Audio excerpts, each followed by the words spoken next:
Lots of them. And a hot dog at the game beats roast beef at the Ritz. You see nice people. See your own national game beautifully played. You're hep to what people are talking about in sports. During a dinner party in Hollywood in the early 1940s, the actress Gloria Stewart looked across the table and watched Mayo Methot pull a gun on Humphrey Bogart. Not a prop gun, a real one, at a dinner party, in front of guests. Stewart described the moment in her memoirs decades later, and the detail she remembered most clearly was that nobody at the table seemed particularly surprised. It had happened before. It would happen again. The gun was simply the latest escalation in a marriage the press had already nicknamed the Battling Bogarts, a marriage so violent that their own home had earned a name of its own. They called it Sluggy Hollow.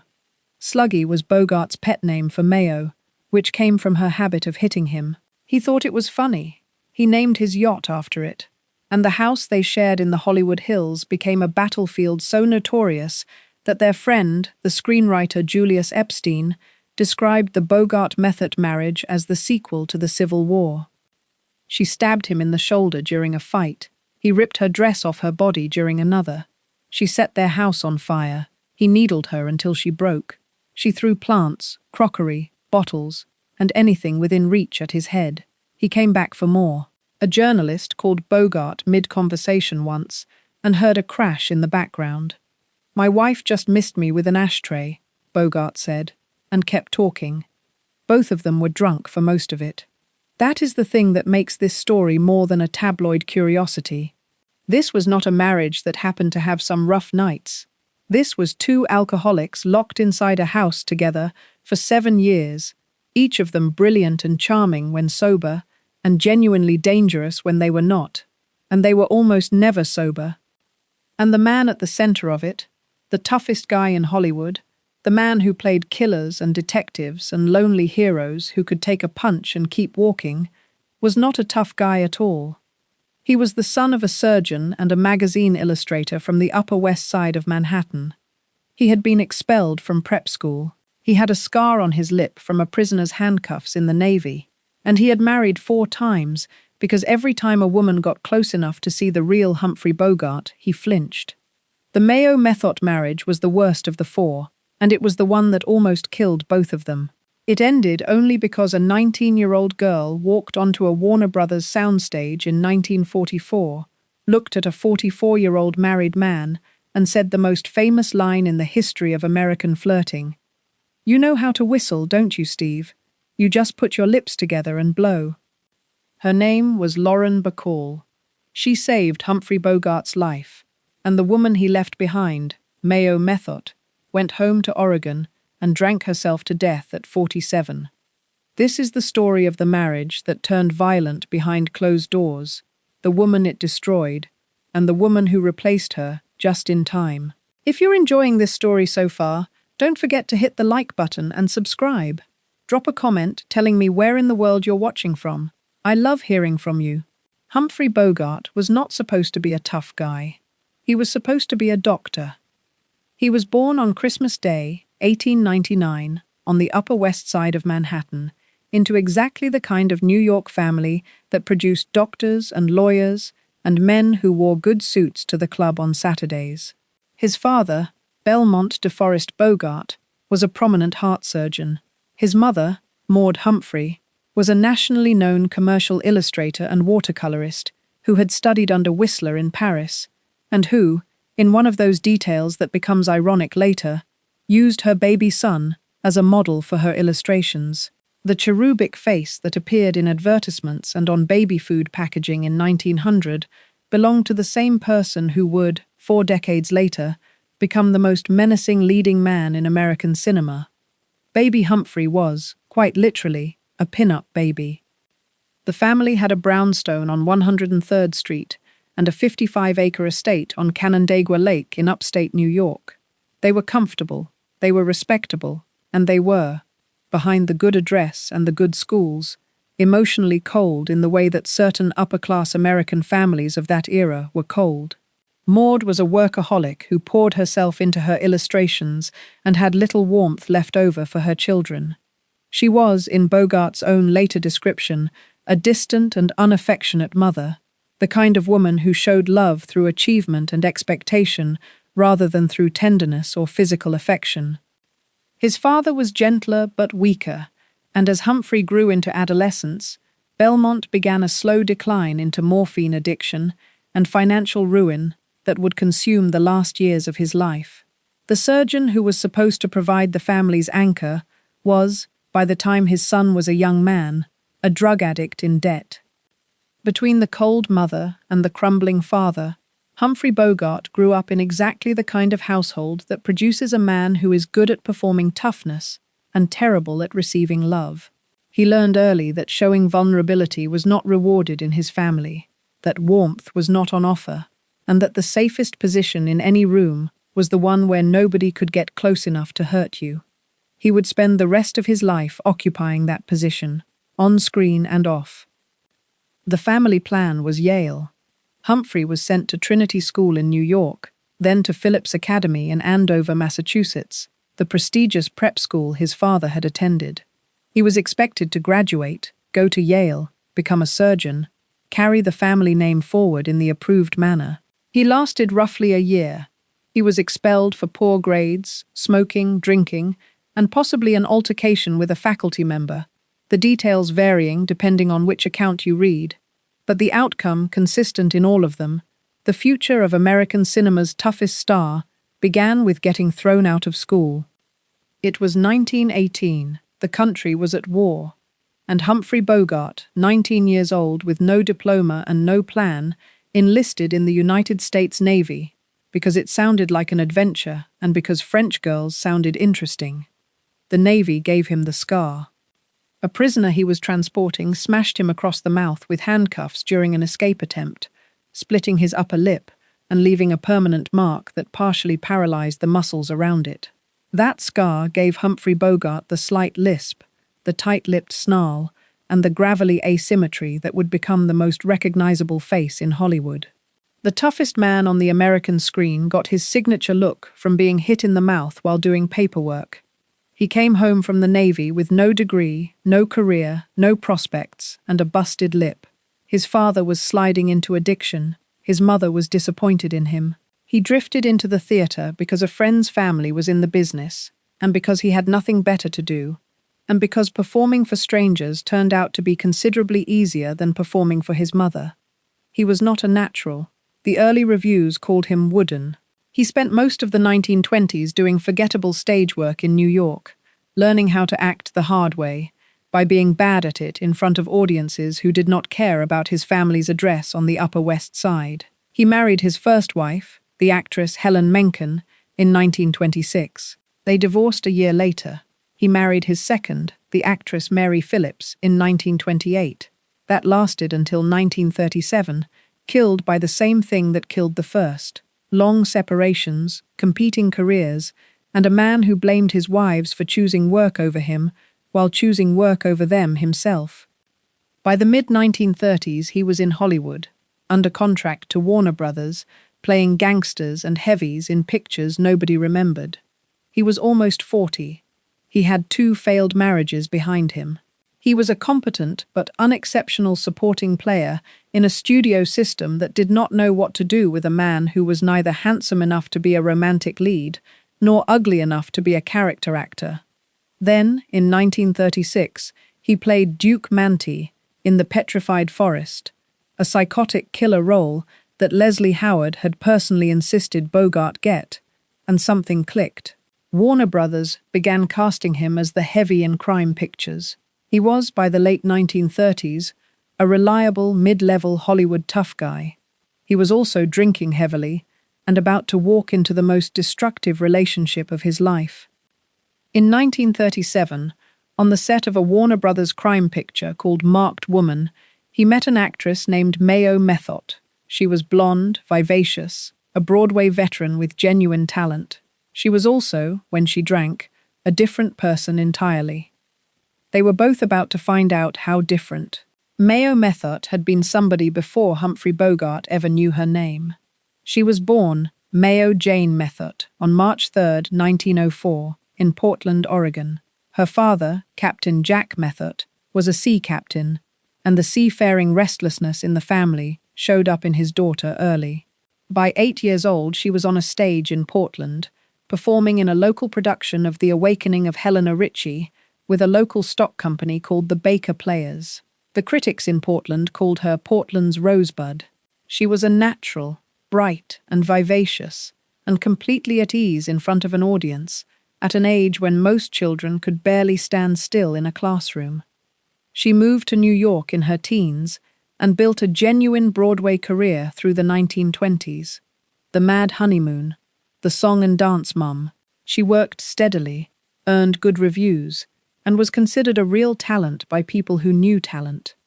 She was not a star of the first rank, but she was a respected, working professional actress in the most competitive theatre city in the world, and she had done it on her own. She also married twice before Bogart. First to a cameraman named Jack Lamond in 1921, which ended quickly.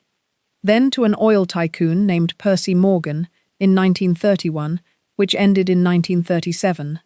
By the time she met Bogart, she was in her early 30s, twice divorced, signed to Warner Brothers, and appearing in the kind of mid-level studio pictures that kept an actress visible without making her famous. She was, by every account of the people who knew her, a completely different person depending on whether she was sober.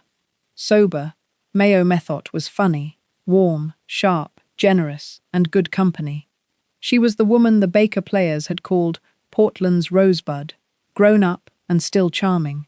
Drunk, she was paranoid, explosive, physically violent, and capable of sustained rages that frightened everyone in the room. And by the mid-1930s, she was drunk a lot. Bogart met her on the set of Marked Woman in 1937. He was playing a supporting role. She was playing a supporting role.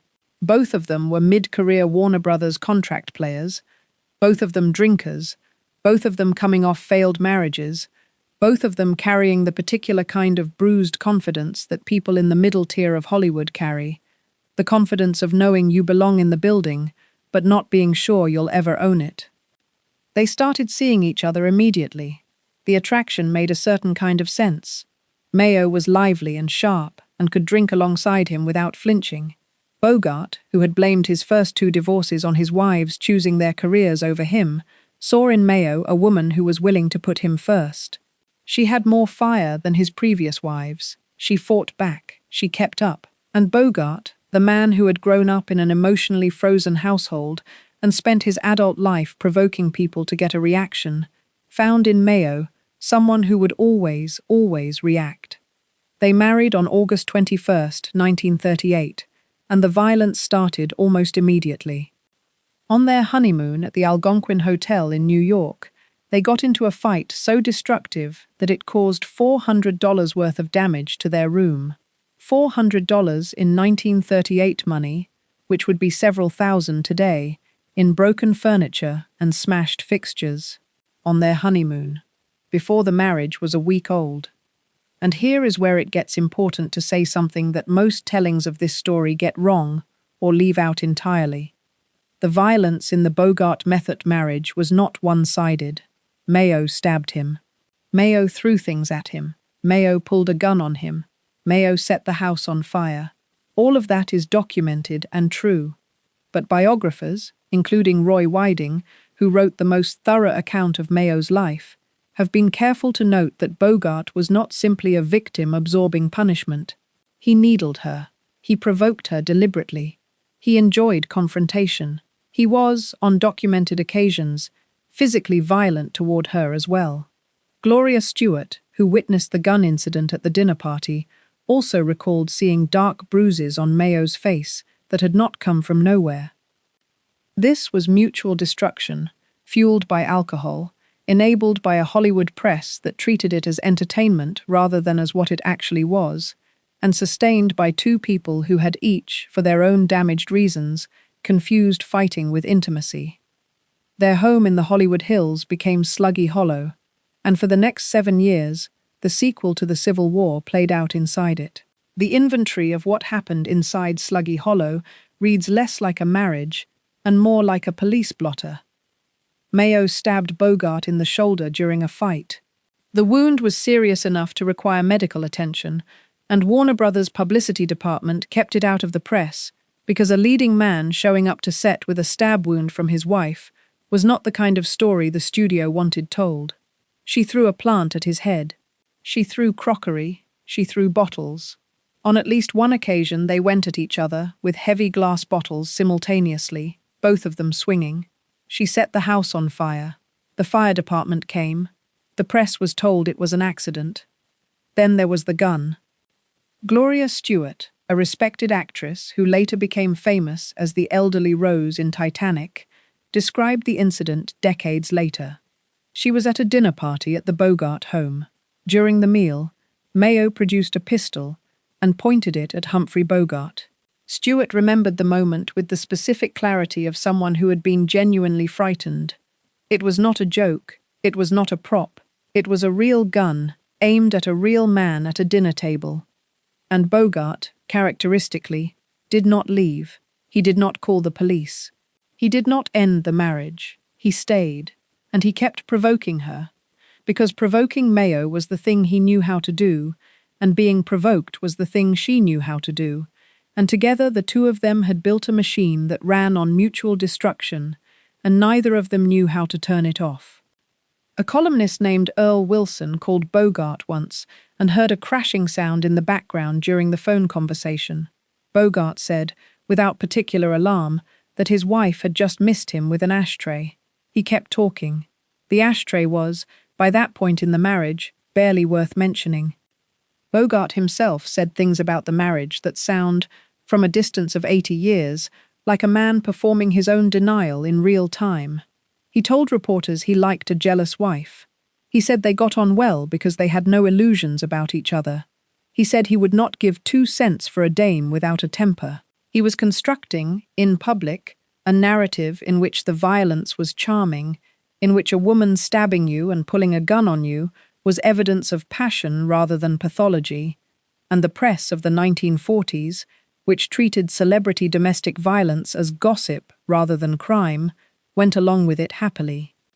Meanwhile, his career was ascending toward the peak that would make him immortal. In 1941, Warner Brothers cast him as the lead in The Maltese Falcon, John Huston's debut film, and Bogart, playing the private detective Sam Spade, gave a performance so perfectly calibrated that it changed the trajectory of American crime cinema. He was no longer a mid-level heavy. He was a star. The following year, in 1942, he made Casablanca, playing Rick Blaine, the cynical American saloon owner in wartime Morocco, and became, overnight, one of the most famous actors in the world. The irony of Casablanca is almost too obvious to state, but it matters. The man playing the romantic loner who sacrifices his love for a greater cause was going home every night to a house where his wife had recently set the furniture on fire. Rick Blaine was cool, controlled, heartbroken in a dignified way, drinking alone at a piano in a white dinner jacket. Humphrey Bogart was a man whose wife had stabbed him in the shoulder 6 months earlier. The gap between the performance and the reality was the gap that defined his entire career, and it was getting wider every year. Through 1943 and into 1944, the marriage continued to deteriorate. Mayo's drinking got worse. Her paranoia deepened.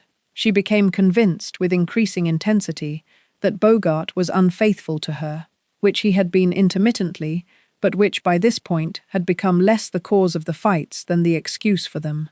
The fights had their own momentum now, independent of any specific grievance, running on alcohol and habit, and the fact that neither of them had any other way of being close to each other. They went on a USO tour together during the war, to North Africa and Italy, and even there, thousands of miles from Hollywood, they could not stop. Reports from the tour described them drunkenly firing guns in the middle of the night. They were, at that point, performing their marriage's destruction on an international stage, in front of American troops.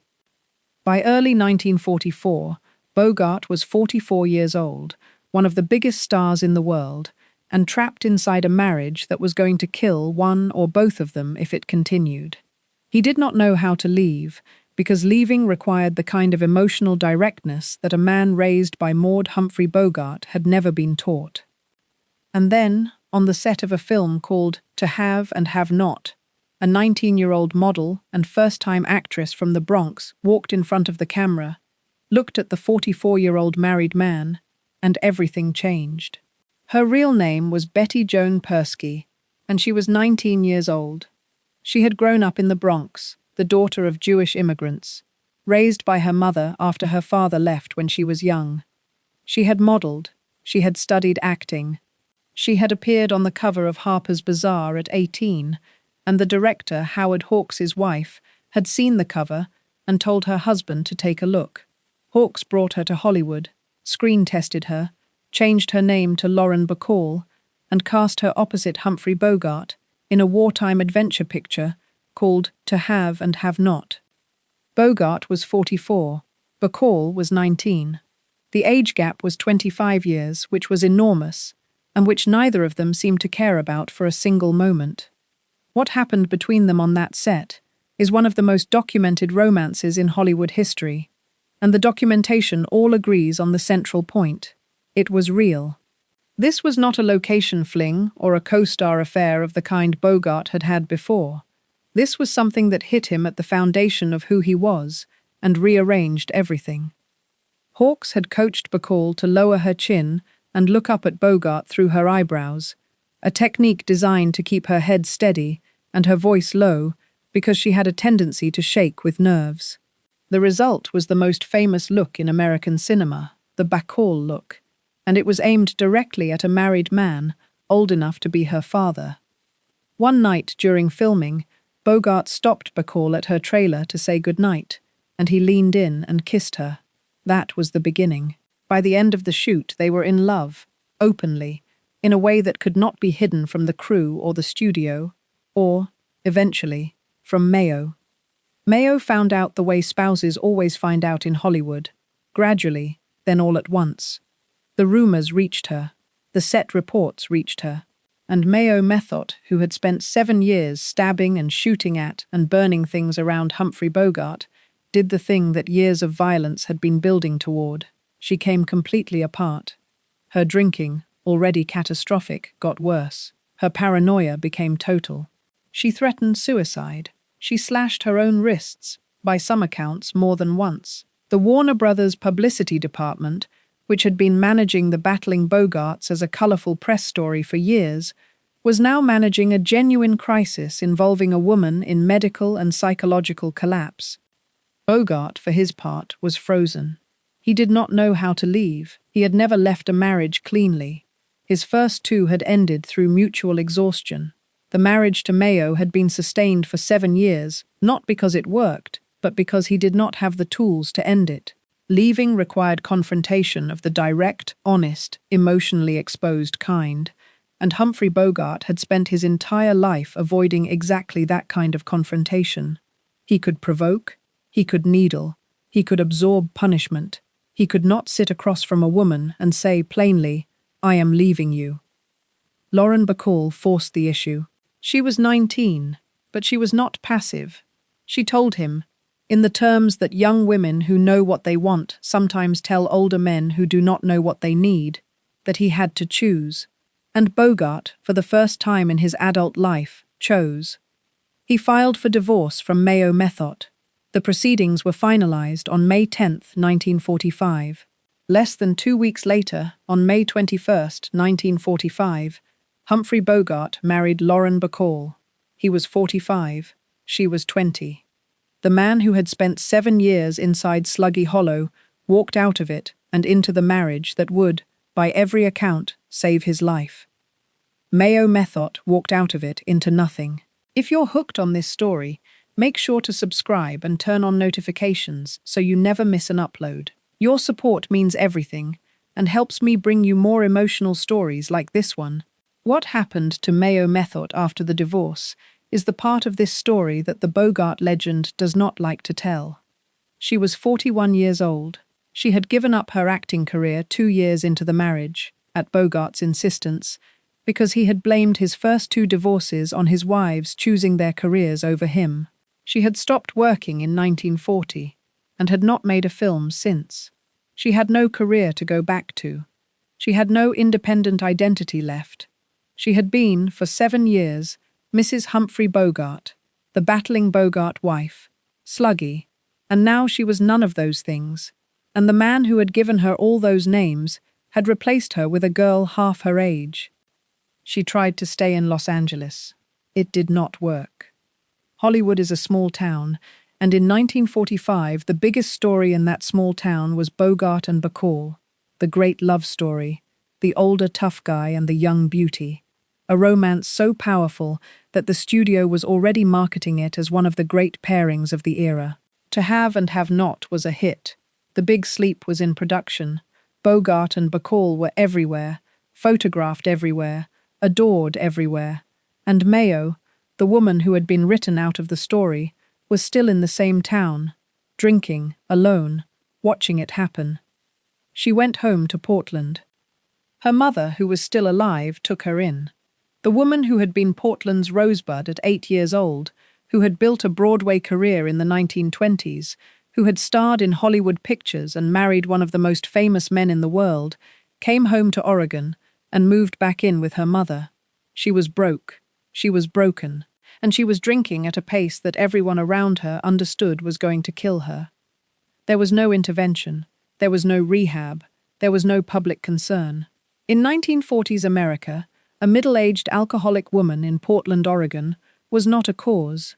She was a cautionary tale, and the people telling the tale were not particularly cautious about what they left out. Bogart, for his part, moved on with the speed and completeness of a man who had been handed a second chance and was not going to look back at the wreckage of the first one. He and Bacall had a son, Stephen, born in 1949, and a daughter, Leslie, born in 1952. He made The Treasure of the Sierra Madre. He made The African Queen, for which he won the Academy Award for Best Actor. He was, in the final decade of his life, at the absolute peak of his powers, making the finest work of his career, living in the happiest marriage he had ever known, and being, for the first time in his life, a genuinely present husband and father. The marriage to Bacall worked for reasons that are not complicated. She was strong enough to stand up to him without being destroyed by it. She was young enough to have come into the relationship without the accumulated damage of years of mutual alcoholic violence. She loved him clearly and directly, in the uncomplicated way that a woman who has not yet been broken by a man can love one. And Bogart, at 45, was finally old enough and tired enough and scared enough of what he had almost become to accept it. On June 9, 1951, in Portland, Oregon, Mayo Methot died. She was 47 years old. The cause of death was recorded as acute hepatitis and chronic alcoholism. She had been sick for a long time. Her mother had been caring for her. There was no crowd at the end. There were no cameras.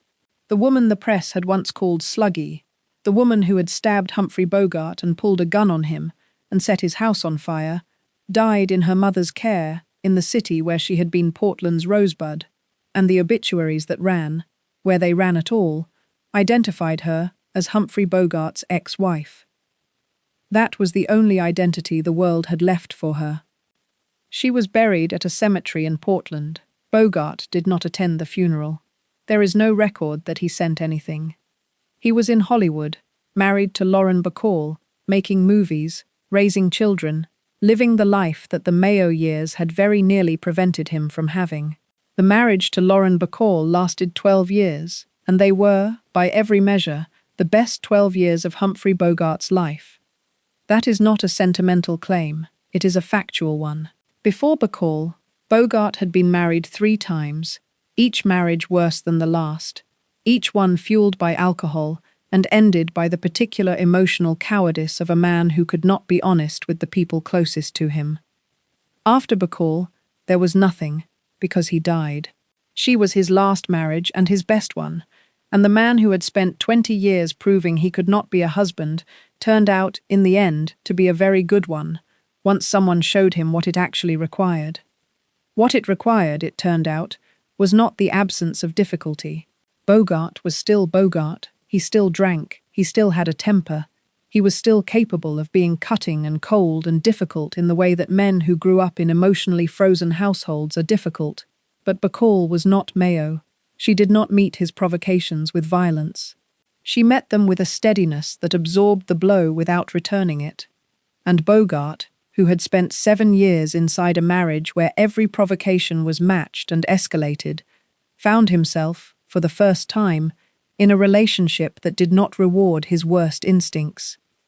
They were happy, genuinely, documentably happy, in the way that Hollywood marriages almost never are. They entertained. They sailed his yacht, which he had named Santana after a horse he lost money on, replacing the old boat he had named Sluggy after the wife who stabbed him. They raised Stephen and Leslie. They argued, because both of them were strong-willed and neither of them was built for silence. But the arguments were the ordinary arguments of two intelligent people who loved each other, not the artillery exchanges of Sluggy Hollow. Bogart made the finest work of his career during these years. The Treasure of the Sierra Madre with John Huston, Key Largo with Bacall. In a Lonely Place, where he played a violent screenwriter suspected of murder, a performance so close to the bone of his own past that it remains one of the most unsettling films he ever made. And then, in 1951, The African Queen, opposite Katharine Hepburn, shot on location in the Congo, a grueling production that gave Bogart the performance that finally won him the Academy Award for Best Actor. He was, at 52, at the summit, the tough guy from the Upper West Side, the prep school dropout, the man with the prisoner's scar on his lip, the man who had survived Sluggy Hollow, was an Academy Award winner, married to a woman he loved, and who loved him back. Then, in 1956, the cough that would not go away turned out to be esophageal cancer. He had smoked and drunk his entire adult life, heavily, continuously, in the manner of a man who treated both habits as non-negotiable features of his personality, rather than choices he was making about his body. The cancer was advanced by the time it was diagnosed. Surgery removed his esophagus and part of his lymph nodes. It was not enough. He spent the last months of his life at home, losing weight, losing strength, receiving friends who came to say goodbye without anyone calling it that. Bacall managed everything. She ran the household. She managed the visitors. She kept the press at a distance. She was, in those final months, exactly the wife he had needed his whole life, steady and present and unafraid. Humphrey Bogart died on January 14, 1957, at his home in Holmby Hills, Los Angeles. He was 57 years old. His last words, reportedly, were, "I should never have switched from scotch to martinis."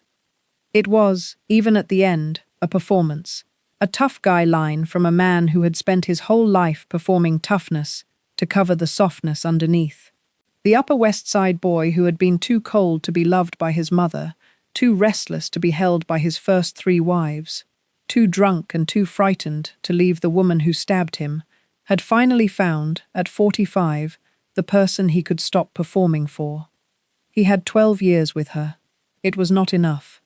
It was more than he had earned, and he knew it. Lauren Bacall was 32 years old when she became a widow, and she had the rest of her life to figure out what the 12 years with Bogart had actually been. She did not romanticize them.